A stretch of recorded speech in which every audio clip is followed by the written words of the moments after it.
Assalamualaikum warahmatullahi wabarakatuh. Perkenalkan, nama saya Lulu Rumzana, NPM 19510100393, kelas E, Prodi Ekonomi Syariah, Fakultas Ekonomi dan Bisnis Islam. Video kali ini akan menjelaskan mengenai resum mata kuliah Metode Penelitian, dosen pengampu Bapak Muhammad Iqbal Fasa, MEI. Apa itu metode penelitian? Metode penelitian merupakan cara ilmiah untuk mendapatkan data dengan tujuan dan kegunaan tertentu. Apa itu researcher? Re adalah kembali, search adalah mencari atau meneliti, sedangkan her adalah orang. Jadi, researcher dapat diartikan sebagai orang yang melakukan penelitian kembali. Cara mendapatkan referensi, yang pertama melalui Google Scholar, kemudian bisa juga melalui jurnal bahasa Inggris, kemudian search pakai tanda petik, dan yang terakhir bisa juga menyalin catatan kaki, lalu search di Google. Cara mencari topik atau ide judul. Yang pertama, mengikuti webinar terbaru, kemudian cek jurnal terbaru, contoh, cari jurnal keluaran 2021, jurnal ekonomi syariah 2021, jurnal keuangan dan perbankan 2021. Kemudian contoh ide, kas wakaf, wakaf produktif, waris produktif, dan etika digital. Yang terakhir, contoh judul, asuransi syariah, teori dan praktek. Catatan, wajib menggunakan referensi Mendeley, perbanyak rujukan referensi jurnal dan buku berbahasa asing. Kemudian, usahakan tiap paragraf gunakan referensi yang berbeda dan kemudian menggunakan middle note atau body note. Yang terakhir, ukuran kertas A4, line spasi 1,15, ukuran kertas atas dan kiri 4 cm, kanan bawah 3 cm. Abstrak dalam paper biasanya terdiri atas 250-350 kata. Kemudian yang kedua, memuat masalah tujuan, metode yang digunakan, dan hasil penelitian. Yang ketiga, dalam skripsi biasanya abstrak dibuat dalam 1 halaman. Yang keempat, abstrak ditulis menggunakan bahasa Inggris dan tetap ada dalam bahasa Indonesianya. Kesimpulan, substansi dan kesimpulan fokus kepada hasil penelitian. Pendahuluan adalah latar belakang dari isi paper.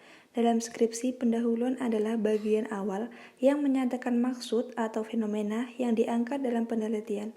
Pendahuluan terletak di bab 1, terdiri atas latar belakang masalah, rumusan masalah, tujuan masalah, dan sistematika pembahasan. Akan tetapi, dalam paper pendahuluan hanya memuat latar belakang masalah saja, sehingga dalam penyusunannya hanya memerlukan rangkuman dari berbagai jurnal minimal 1 referensi untuk setiap paragrafnya. Perbedaan konsep dan pembahasan 1 dan 2. Dalam paper, konsep dan pembahasan 1 lebih bersifat umum, yaitu yang berkenaan dengan judul penelitian. Sebagai contoh, judul paper adalah Etika Perilaku Konsumsi Islami, Teori dan Praktek, maka untuk konsep dan pembahasan 1 adalah konsep etika bisnis Islam, sedangkan untuk konsep dan pembahasan 2-nya adalah Worldview Etika Bisnis. Porsi halaman dalam paper harus dibagi seperti misalnya, pendahuluan 1-2 halaman, konsep dan pembahasan 6-8 halaman, sehingga secara keseluruhan terdiri atas 12-15 halaman. Adapun isi dari pendahuluan dan konsep dan pembahasan tersebut harus support terhadap tulisan paper yang dibuat. Dibuat tidak terlalu general, tidak terlalu luas, di mana lebih spesifik pembahasannya akan lebih bagus. Research GAP. Di dalam pendahuluan, research GAP diartikan sebagai kesenjangan atau perbedaan hasil penelitian terdahulu. Sebagai contoh, Fasa 2021 berpendapat bahwa COVID ini berdampak negatif terhadap pengusaha, menimbulkan kebangkrutan, menurunkan omset, meningkatkan angka pengangguran. Tata cara submit paper. Periksa dan lihat file Excel yang mencangkup beberapa link, alamat email, dan kontak WhatsApp untuk mensubmit jurnal atau paper. Kemudian cek akreditas jurnal yang dibuat. Apabila jurnal masih belum memiliki akreditas, maka pilihlah link dengan Sinta 4, 5, dan 6 karena dirasa lebih mudah dan sesuai. Sedangkan untuk Sinta 1, 2, dan 3 biasanya sulit untuk dijangkau dengan jurnal yang belum, dan 3 biasanya sulit untuk dijangkau dengan jurnal yang belum memiliki akreditas. Sebab kebanyakan jurnal yang submit di link tersebut adalah jurnal dari peneliti. Selanjutnya, pilih waktu upload atau submit jurnal, yaitu lebih dari 2 atau 4 karena dirasa lebih baik. Kemudian buka link, lihat di arsip, kemudian lihat yang sudah diterbit. Kemudian di-download, ubahlah artikel Anda sama persis seperti aturan artikel dari pihak penerbit. Kemudian klik register, kemudian isi data diri atau submit jurnal hingga akhir.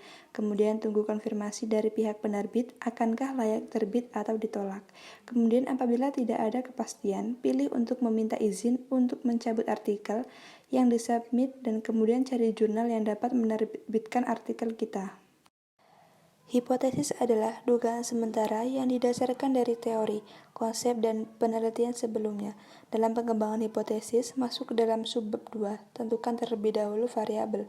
Adapun langkah dalam pengembangan hipotesis yaitu yang pertama, kembangkan hipotesis berdasarkan teori, konsep, dan pembahasan yang berhubungan dengan kedua variabel.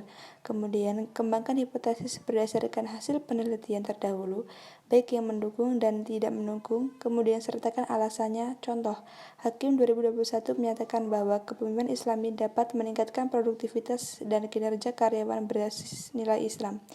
Yang terakhir, berikan argumentasi dari peneliti dan tawarkan hipotesis H1-nya. Sekian dari saya. Terima kasih. Wassalamualaikum warahmatullahi wabarakatuh.